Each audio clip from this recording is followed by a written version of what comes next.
Number 1. Temple's ancient origins. The Jedi Temple on Coruscant stands as one of the most iconic structures in the entire galaxy, a gleaming spire of hope and justice visible from orbit. But here's the twisted irony that defines 1,000 years of Jedi history. The Order's most sacred home was built on the bones of their greatest enemies. This wasn't just poor real estate planning. This was a calculated attempt to symbolize victory over the Sith that would ultimately become the Jedi's fatal weakness. According to canonical sources, including the Tarkin novel and various visual dictionaries, the Jedi Temple was constructed approximately 1,000 years before the Battle of Yavin, during an era when the Jedi and Sith were locked in open warfare across the galaxy. The Old Republic's Jedi had finally driven the Sith from Coruscant after brutal conflicts, and in a move that seemed brilliant at the time, they decided to build their central temple directly on top of a Sith Shrine. The logic was straightforward enough. What better way to demonstrate the Jedi's triumph than to literally bury the dark side beneath their greatest monument? The temple itself became a masterpiece of architecture and engineering, rising 5 stories above ground with its distinctive ziggurat design, and featuring the 4 iconic spires that dominated Coruscant's skyline. But the real complexity lay beneath. The structure extended deep into Coruscant's foundations, with multiple sublevels housing archives, meditation chambers, training facilities, and thousands of residential quarters. And somewhere in those deepest levels, sealed away but never truly destroyed, the Sith Shrine waited. The Jedi Masters who ordered the temple's construction believed they were containing the dark side, maybe even purifying it through constant proximity to the light. They were wrong. They weren't containing anything. They were establishing their headquarters directly within enemy territory that never stopped being enemy territory. Number 2. The Shrine's dark purpose. Now, what exactly was this Sith Shrine and why did it matter so much? This wasn't just some creepy basement with bad vibes. According to canon sources including the Tarkin novel and various reference materials, Sith Shrines were deliberately constructed focal points for dark side energy. The Sith understood something about the Force that the Jedi either couldn't or wouldn't acknowledge. The Force could be concentrated, channeled, and weaponized through specific locations and structures. The shrine beneath what would become the Jedi Temple was built during the Sith Empire's occupation of Coruscant, possibly thousands of years before the temple's construction.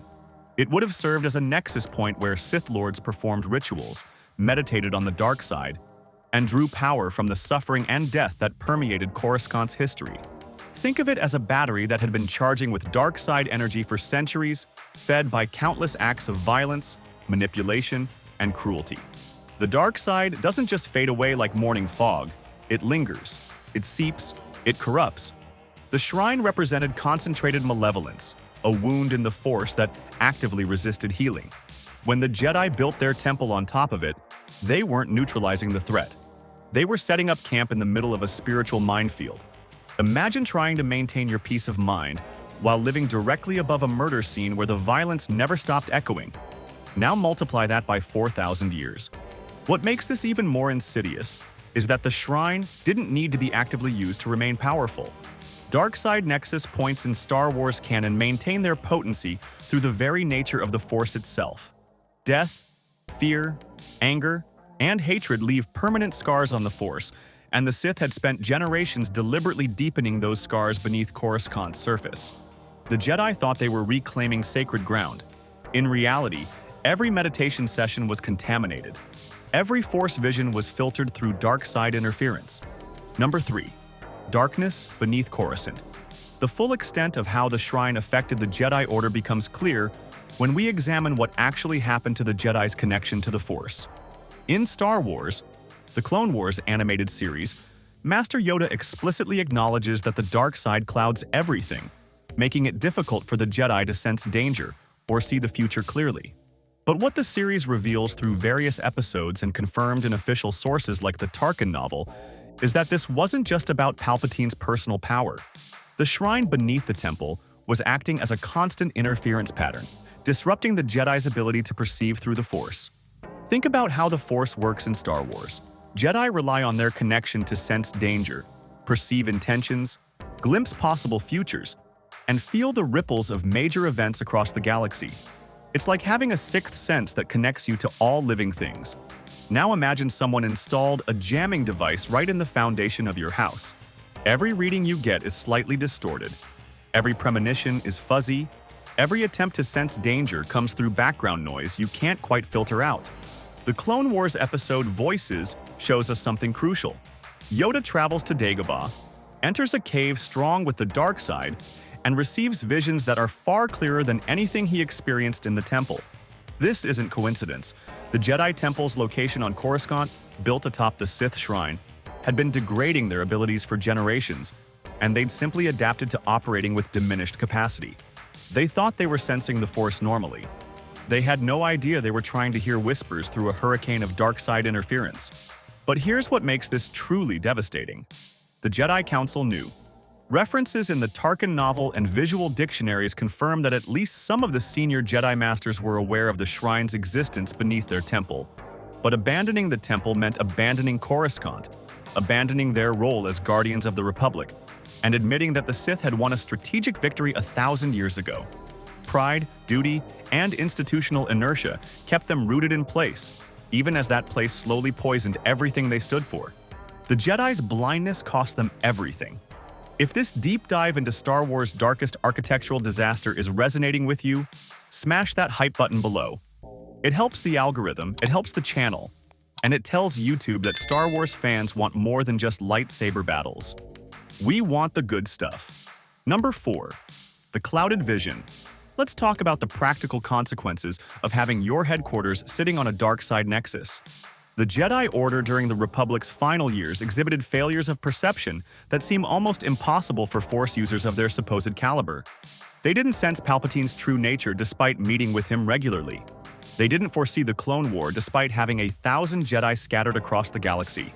They walked into obvious traps, trusted compromised individuals, and made strategic blunders that cost thousands of lives. Traditional Star Wars storytelling attributes much of this to Palpatine's personal skill at hiding his Force presence.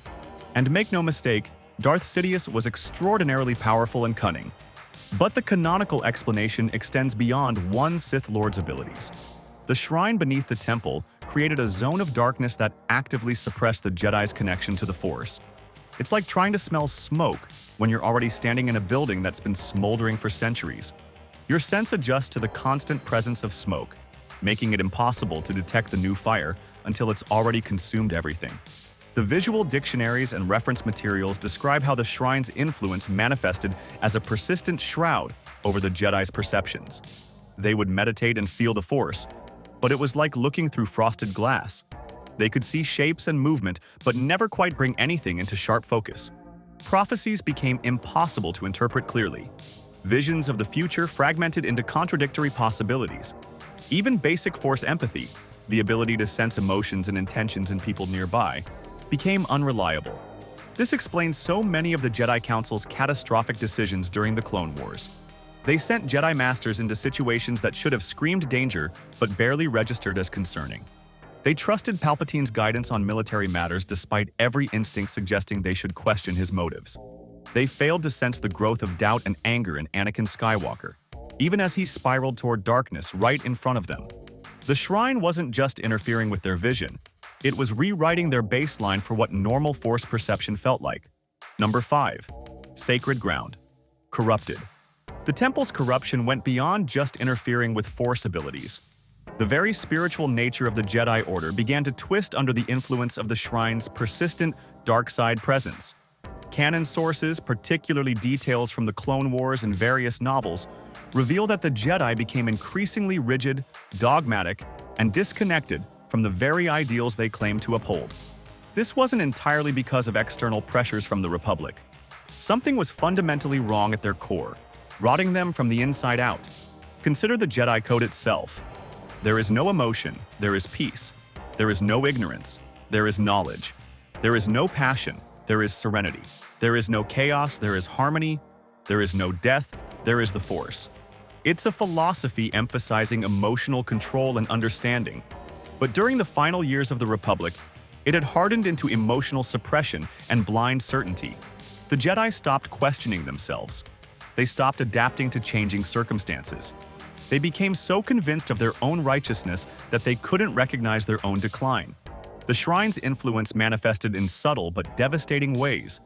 Jedi Masters who should have embodied compassion became cold and judgmental. The Council's decisions prioritized institutional preservation over justice. They became warriors and generals despite their stated role as peacekeepers. They enforced rules that separated Padawans from their families, forbade attachment, and demanded absolute obedience to Council authority. These weren't the actions of enlightened guardians. These were the actions of an order that had lost its way. Here's the horrifying part. The Jedi thought they were resisting the dark side. They meditated for hours in their temple, strengthening their connection to the light, performing their rituals, and maintaining their traditions. But they were doing all of this while positioned directly above a spiritual landmine. The shrine was like carbon monoxide, colorless, odorless, and deadly, filling their sanctuary with poison they couldn't detect until it was far too late. Number 6. Institutional spiritual decay. The Clone Wars accelerated everything wrong with the Jedi Order, exposing faults that the shrine had been slowly excavating for centuries. Canon materials, including the Clone Wars series and the Kanan comic series, show us a Jedi Order that had become militarized, politicized, and compromised. Jedi who should have been meditating in the temple gardens were commanding clone trooper battalions. Masters who should have been teaching younglings were making strategic military decisions that determined the fate of entire star systems. The Order had transformed from spiritual guardians into instruments of Republic policy. But here's what makes the Shrine's influence so insidious during this period. The Jedi Council genuinely believed they were making the right choices. They weren't malicious or intentionally abandoning their principles. They were operating with compromised judgment, making decisions based on force perceptions that were being actively distorted by the dark side nexus beneath their feet. It's like being poisoned slowly enough that you adapt to the symptoms until they seem normal. The temple itself became a symbol of this decay. Once a place of learning and meditation, it transformed into a military command center. Strategic holograms replaced philosophical discussions. Battle reports crowded out ancient texts. The council chamber, which should have been dedicated to contemplation and wisdom, became a war room where Jedi Masters planned attacks and coordinated offensives. The physical space reflected the spiritual corruption. Everything the Jedi should have been was being systematically replaced by everything they'd sworn never to become. And throughout all of this, the shrine pulsed with dark side energy in the temple's deepest levels, feeding off the violence, fear, and death the Clone Wars generated across the galaxy. Every battle the Jedi fought strengthened the dark side. Every clone trooper who died under Jedi command added to the suffering that powered Sith locations like the Shrine. The Jedi were unknowingly fueling the very corruption that was destroying them, trapped in a feedback loop they couldn't perceive because their perception itself had been compromised for a millennium. Number 7. Palpatine's perfect exploitation. Now we get to the truly diabolical part. Darth Sidious understood exactly what the Shrine was doing to the Jedi, and he exploited it with surgical precision. Palpatine didn't just hide his dark side presence through personal power. He was operating in an environment that was already saturated with dark side energy, making it exponentially easier to mask himself. Canon sources, including the Tarkin novel and various reference materials, suggest that Palpatine actively used the Shrine as a shield, letting its ambient darkness camouflage his own signature in the Force. Think about the strategic genius here. Palpatine regularly met with the Jedi Council in the very temple built on the Shrine. He stood in their sacred halls, discussed Republic policy, and guided their decision-making, all while being a Sith Lord powerful enough to destroy them all. But the Jedi couldn't sense him. They would leave meetings with the Chancellor feeling vaguely uneasy, unable to pinpoint why, their Force senses screaming warnings they couldn't quite hear through the interference. The Shrine made Palpatine functionally invisible to the very people hunting him. But Palpatine's manipulation went deeper than simple concealment. He used his position as Chancellor to send Jedi away from Coruscant, scattering them across the galaxy where they would be isolated, vulnerable, and easier to eliminate when the time came. He manufactured the Clone Wars specifically to stretch the Jedi thin, forcing them to abandon their temple and their connection to each other.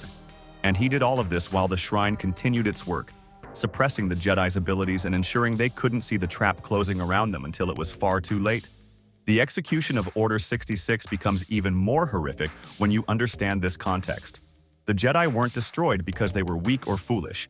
They were destroyed because they'd been operating with compromised abilities for 1,000 years, had been intentionally scattered and isolated by a man they trusted, and finally faced betrayal from soldiers they'd fought beside without any warning their Force senses could provide.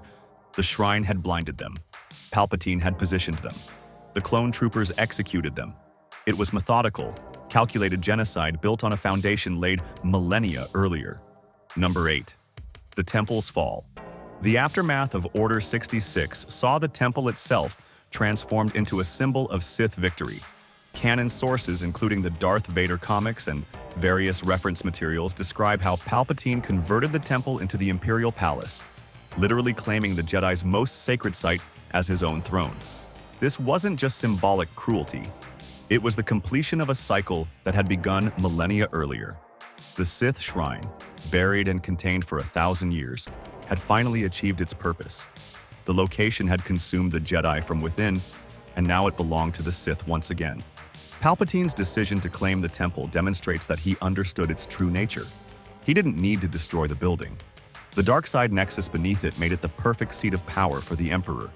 Every decision he made from that location was strengthened by the dark side energy that had been accumulating for thousands of years. According to the Tarkin novel, Palpatine excavated the shrine using droids, supervised by his personal droid, 11-4D, keeping its existence secret, even from Darth Vader.